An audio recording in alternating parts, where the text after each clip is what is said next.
All right, guys, can we start the session? Am I audible to all of you? Is the voice is loud and clear? Perfect. So yes, the voice is clear. So guys, we'll start the session. I thought of discussing at least this paper on time yesterday, once the ethics paper is over, but I'm sorry that I got stuck with some work. So anyway, still we are not late. Let's cover it today. So we are going to discuss ethics paper. Some of you are asking, I've already messaged in the group itself that we are going to cover ethics paper, but still you're asking which paper we are going to discuss. The others we'll do it later, but let's complete this ethics paper now. So how many of you have seen the paper? How many of you feel that it is tough? How many of you feel that it is manageable? How many of you feel that it is easy? Cool. So many of you feel that it's manageable. Case studies were lengthy. Yeah, case studies were lengthy, but of course it is manageable, right? Once you are able to identify the themes, and if you can identify the important theme in that, then it is very much manageable. I don't find it's difficult. Of course, this paper was on the expected lines, whatever we discussed before also. It's on the similar line, applied ethics, right? And then aptitude and the foundational values.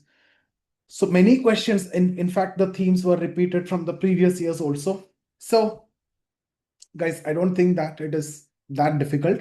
Anyway, what we'll do in this session is we'll go question by question. We'll try to extract the ethical dilemmas, and we'll also look at the recurring patterns. Whatever questions you have, we'll keep it towards the end. Cool. And I'll be here after the session for another 30 minutes. We can discuss one-to-one or in the live session itself, and we can cover it up. So, but when we discuss, you can contribute the points. When I ask, you can of course contribute the points, but the questions, right? The any doubts if you have other than what we are covering here, what we are discussing, keep it towards the end. I promise that I'll be sitting here for 30 minutes, even after completing the discussion. Okay, and then we can cover at that point of time any individual questions or doubts beyond what we discuss here. So let's start with question one. But before that, let me share the screen. I won't be reading the question. It's going to be too lengthy in that case. So you already have the questions, right? You have seen the questions and I asked you to read through that. So here we'll just look at the important themes and the points. And I want you also to contribute. You can type in the chat box. I keep you all mute so that you can type in the chat box. So guys, question number one. We're not going to read out the question, but still you can see it's related to social media and the ethical issues. And see, social media have of course revolutionized the communication and the interaction, but the ethical issues and dilemmas. Can you just type in the chat box? What are the ethical concerns, the key ethical dilemmas in this regard? Yeah, I'll read out from your chats itself. And if I want to add something, then of course I will add. Yes, privacy concerns, cyberbullying, spread of misinformation and fake news, cool. Yes. Addiction, yes. Mental health problems, yes. Kids, yes. Yeah. Algorithmic bias and filter bubbles, yes. And digital divide, yes, of course, that we discussed in paper 3 also. Access inequality, fine, fair enough. Free speech versus hate speech, yes. Ownership of content and the influencer accountability, fine. So, okay, so this much is enough, right? Anything more you want to add? See, guys, see here, even though the question is not asking for solution, what you need to do is always conclude with a positive way forward. Like you can talk about, tell me, guys, what could be the way forward? So though it's not explicitly asking, you can write, right? You can talk about content moderation. You can talk about mental health support. You can discuss about digital literacy, right? And then the platform responsibility. So all these are way forward or solution as something which you can discuss. So that's about the first question, very easy one. If you look into the second one, that's related to the constitutional morality. So yes. Sorry, guys, there was a power loss here. So I'm back. So I hope all of you have rejoined. Okay, so let me share the screen now. We'll continue the discussion. We'll quickly go through from where we actually stopped. Just give me a moment. Okay, so we'll quickly go through the points and then tomorrow we'll discuss the case studies. So the second question was related to constitutional morality, right?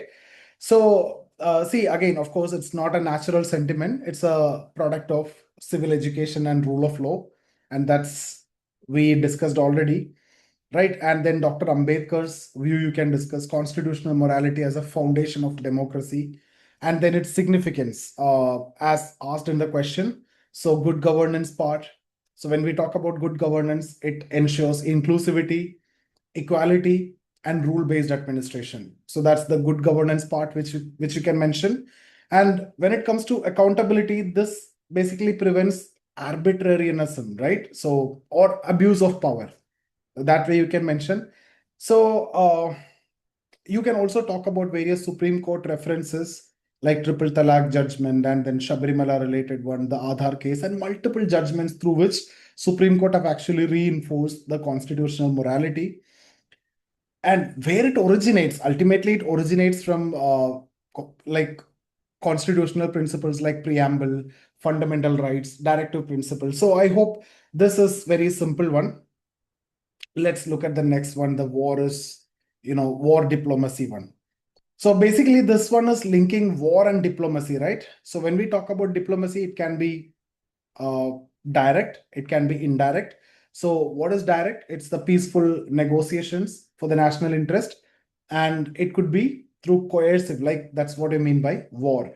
So, here you can talk about the related thinkers also, Machiavelli. So, war as a foundation of state, something which we already covered. What are the ethical dimensions like realism, idealism, constructivism, national interest, Vasudeva Kudumbagam, all these we have already discussed, right? So if you look at it, when we talk about realism, that's basically the national interest and the survival basically justify the use of war. When it comes to idealism, what is the ideal setup of the society? Peace, justice, human rights as the global goals. And then there is a moral duty also involved. So that anyway, it is covered here. So that's about war diplomacy. And the next one is related to environmental clearance of development projects in ecologically sensitive border areas in the country. So see here, the critical question is, or the ethical dilemmas are development versus environment, development versus security, environment versus security aspect, right? So it is basically applied on projects like bridges, highways, roads, which are in the sensitive regions, especially in the border regions. And here you basically need to have a balance between, you need to talk about this ecological protection is important, at the same time, national security is even more important. Developmental needs are also equally important. So we need to have a balance between ecology, because we cannot compromise the future for the present. And then the national security is very important beyond anything and everything. And then developmental needs, right? So that way, different dimensions have covered. Then it is related to the statement questions. Okay, so this statement, the trouble related one, that's basically based on the virtue of fortitude, courage in adversity. We discussed this multiple times. I've given multiple examples also, and this is one of the cardinal virtue. What are the four cardinal virtue we discussed? We already have covered all these in detail: justice, temperance, prudence, fortitude. So this one is directly related to fortitude. So it basically teaches overcoming fear and facing challenges with moral courage. And you can link with APJ Abdul Kalam's philosophy: be captain of problem and not prisoner of fear. So there is nothing new in this. right? So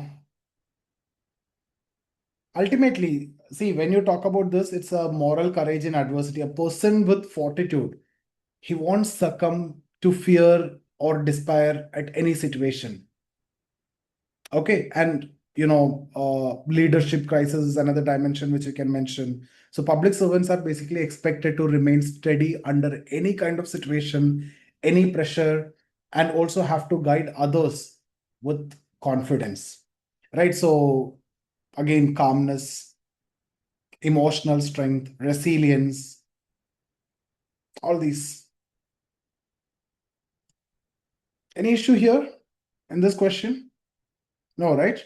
It's related to fortitude. See, ideas, you just need to connect it with that, then you can answer. Okay, cool. Next one. Attitude alters life.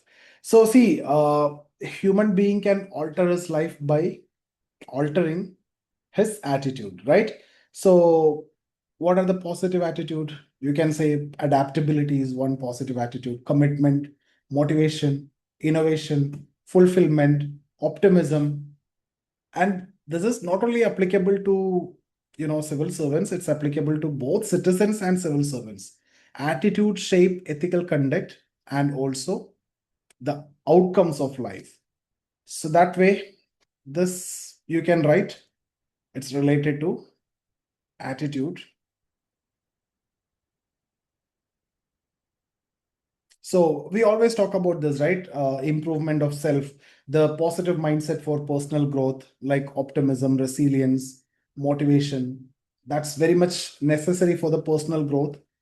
And then adaptability and innovation, which is again very critical, especially when it comes to the fast changing world of today. It's very important. Economic environment is changing. Everything is changing so fast. Okay.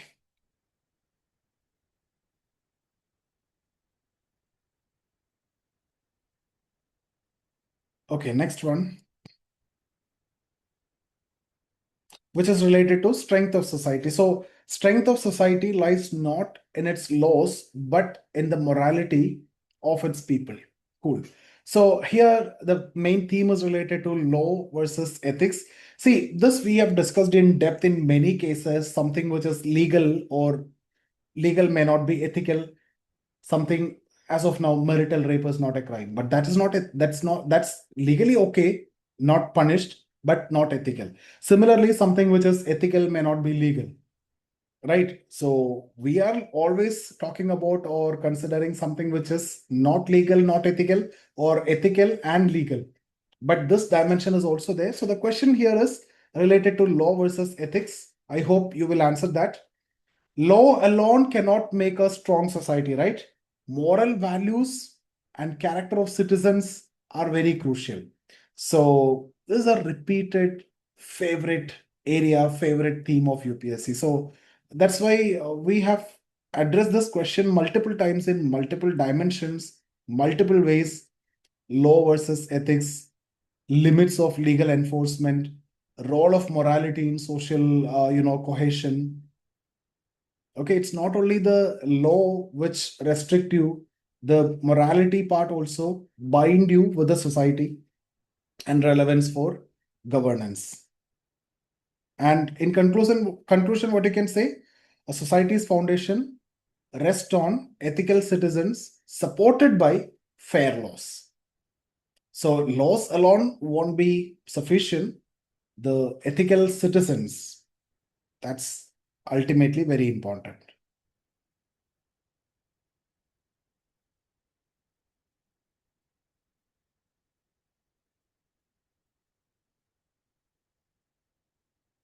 Okay, next one.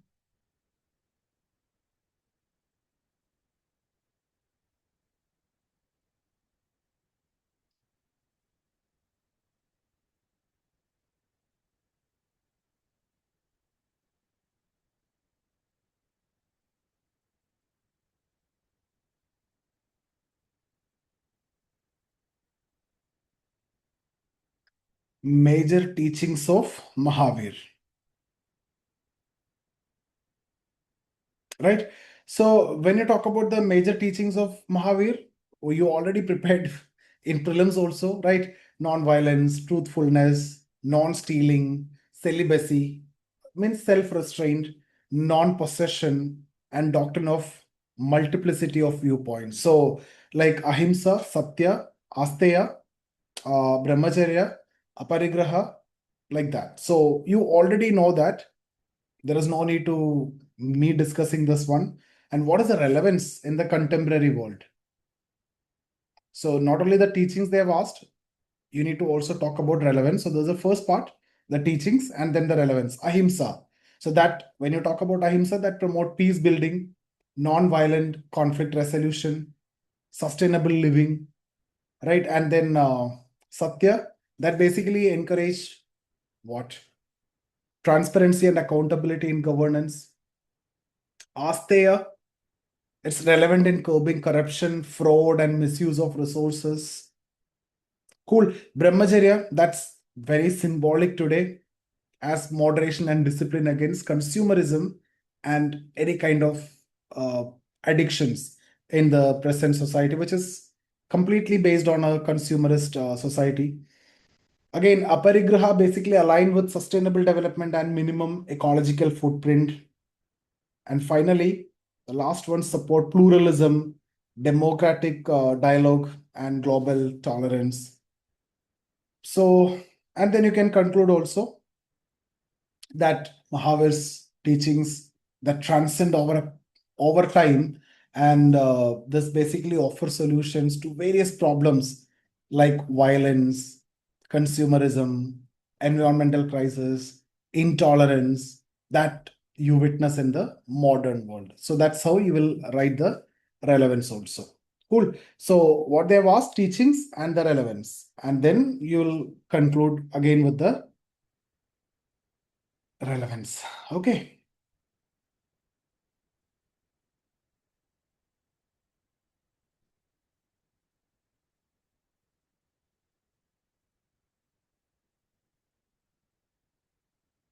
Okay. So next one is related to one who's devoted to one's duty, attains highest perfection in life. Analyze the statement with reference to sense of responsibility and personal fulfillment as a civil servant. This is something which is we discussed during the test also, right? So you can talk about duty and sense of responsibility of civil servant. So civil servants are basically entrusted with public interest and welfare. So their responsibility means upholding law, justice, and constitutional values, irrespective of or despite any challenges which come across.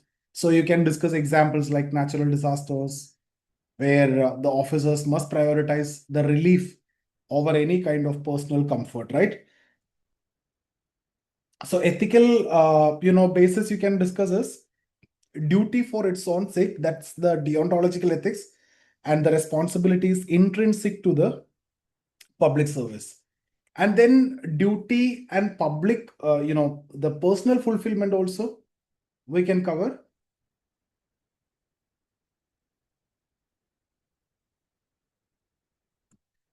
So first we need to discuss it as sense of responsibility and then personal fulfillment. Here you can mention that's a meaningful service to society, right? So uh, basically the fulfillment comes from meaningful service you do to society rather than any kind of personal gain.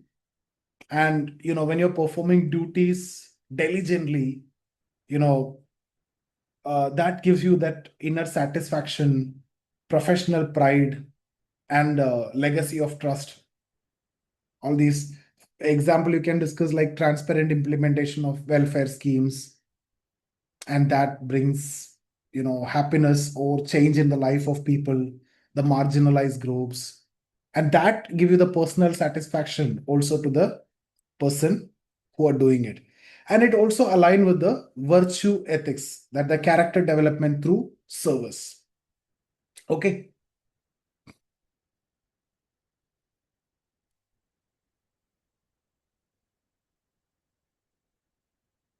Next is related to holistic development goal. A civil servant act as an enabler and active facilitator of growth rather than a regulator. So earlier it was a kind of regulator, but now a kind of enabler and a facilitator. What specific measures will you suggest to achieve this goal? Cool. So here,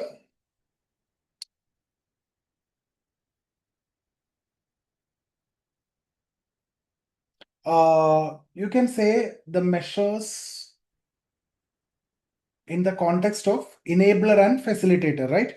So you can say citizen-centric administration. Like citizen-centric administration means you'll simplify the procedures. Most importantly, reduce the red tapeism, right? Like single window clearance, the systems that you can discuss. And then ease of doing business. That's another dimension, because from the perspective of enabler or facilitator, you can mention that also. Ease of doing business, like transparent e-governance platforms, so that the permissions and approvals will be faster, and innovative policy implementation by using technology, using AI, that you can mention, like direct benefit transfer. That's the classical example that you always mention whenever you talk about technology. And stakeholder collaboration.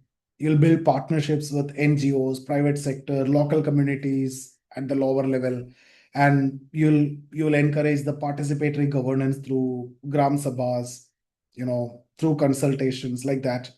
And then capacity building institutions, like you train your staff in professionalism, empathy, and modern tools, modern values, right? And you'll promote a culture of service rather than control. And then ethical and transparent governance. So you'll always uphold accountability and integrity in decision making. Cool. So fairness, inclusivity, all those you can mention there.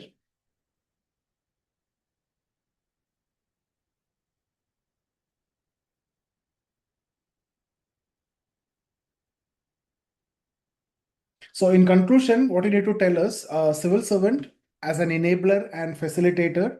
So, basically, nurtures innovation, inclusivity, and efficiency, and you will ensure the citizen centric, transparent, and collaborative governance that will transform the developmental schemes into proper, holistic growth, and that will benefit every sections of the society that way. Now, something related to work culture is the next one. It is said that for an ethical work culture, there must be code of ethics in place of every organization. It's a very simple one. We discussed this direct, straightforward question. So, ethical work culture is very much essential, so that it's very much essential for trust, for productivity, and also for accountability. That's the first point that you need to mention. And the code of ethics that basically provide a guiding principle, right?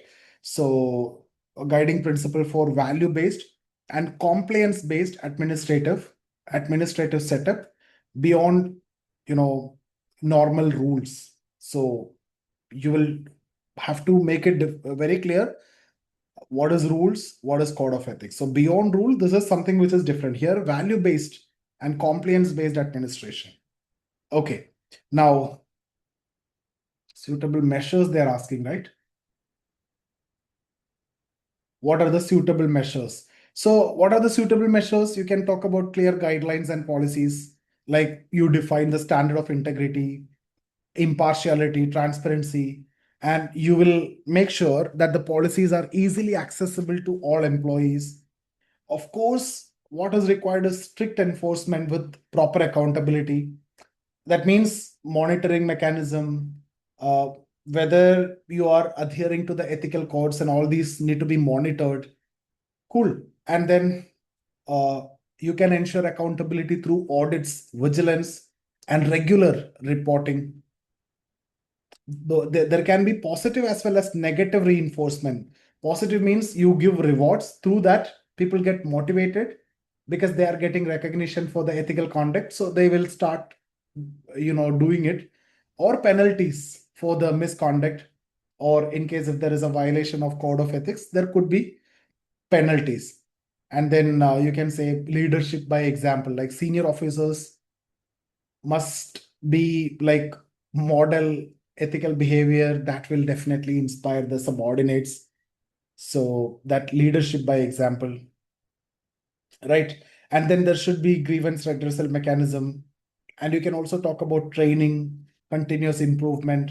So these are the suitable measures that you can basically discuss. So make sure what is code of ethics and workplace. If you can implement this, it will lead to value driven, transparent, and a kind of citizen centric setup.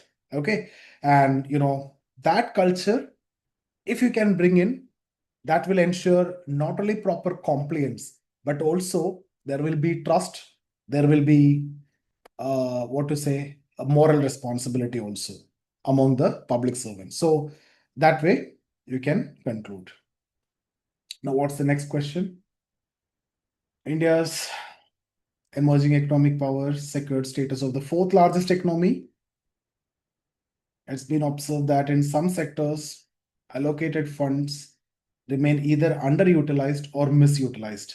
So, what measures you will recommend? Ensure accountability in this regard, stop the leakages, and India will move to simple one. So, fourth largest economy, you're talking about moving to third largest economy by stopping leakages and other things. So, what is the issue here? First, misutilization and underutilization of public funds, right?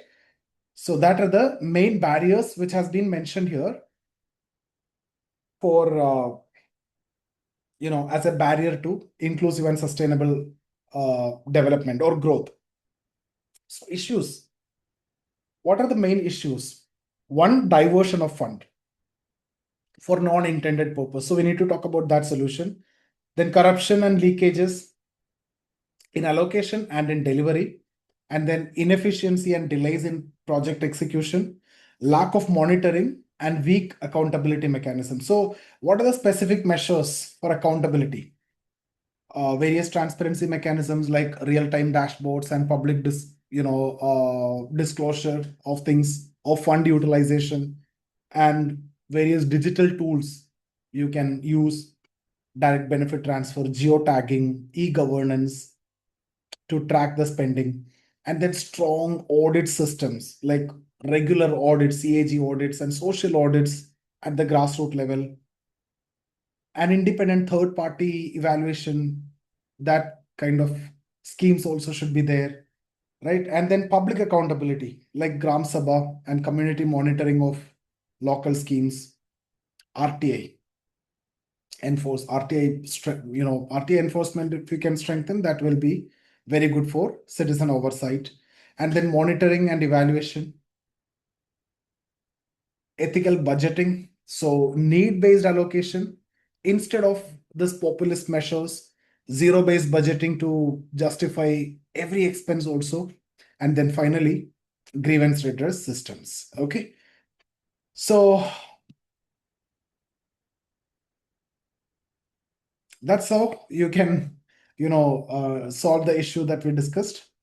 Anything more you want to discuss, guys? This case studies will cover tomorrow or day after, depending upon my availability. I'll update in the group and then we'll discuss this. So I hope we are done with this. Any questions if you have, now we'll have the time. We can discuss. I'll just stop recording just 1 minute.